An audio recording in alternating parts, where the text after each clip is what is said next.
Almost a year ago, this war started, and ever since, the IAEA has been active, has been present, has been there. Myself, I was in Ukraine already 6 times, including Zaporizhia, which is of course part of Ukraine, albeit the fact that it is occupied territory. And we were there not just for photo opportunities, we were there working and doing some stuff. And this is what I will try to explain to you now. The situation throughout Ukraine, of course, in military terms, it's what it is, and you know it. It is not getting any better.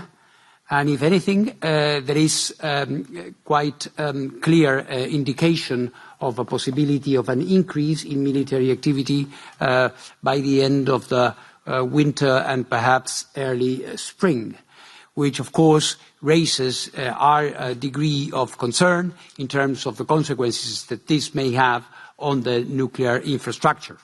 Of course, on every infrastructure, but my remit is limited to this one. On it. The situation today at the plant is as follows. The plant is not producing energy for the Ukrainian grid.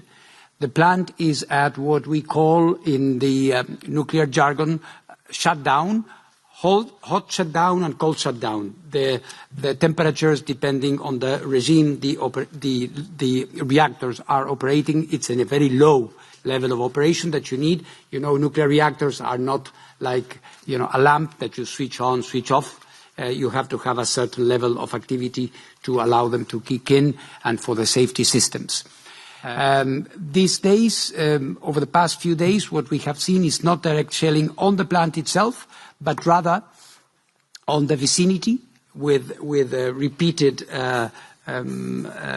rounds of bombing, and our inspectors are hearing it in the vicinity of it. So the situation is pretty tense, as you can, of course, imagine.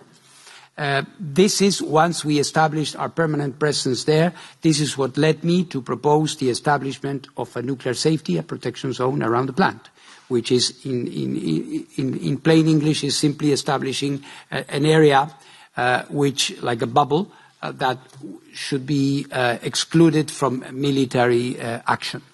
The principle being, don't shoot at the plant, or, very important for Ukraine, don't use the plant to place military equipment to attack the other side. In view of that, and benefiting already from the presence of our permanent missions there, this morning I instructed my teams to address a comprehensive review of the facilities in collaboration and in cooperation with the Ukrainian management of these facilities to ascertain whether there is, in fact, any military equipment in store or stationed or being moved there.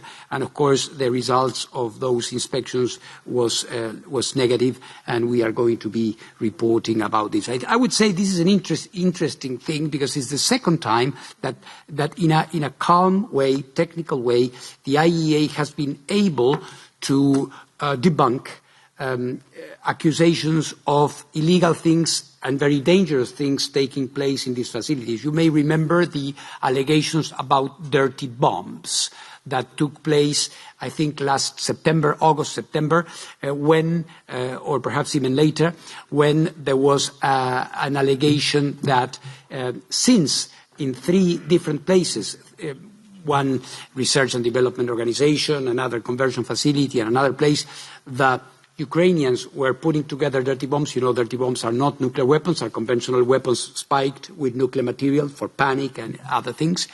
And it was said at that time that because of this, perhaps nuclear weapons could be used to reply. Immediately we acted, we inspected, and we were able to come to the conclusion that none of that, that all nuclear material in those establishments was well accounted for, and there was no reason to accept the idea that this was happening.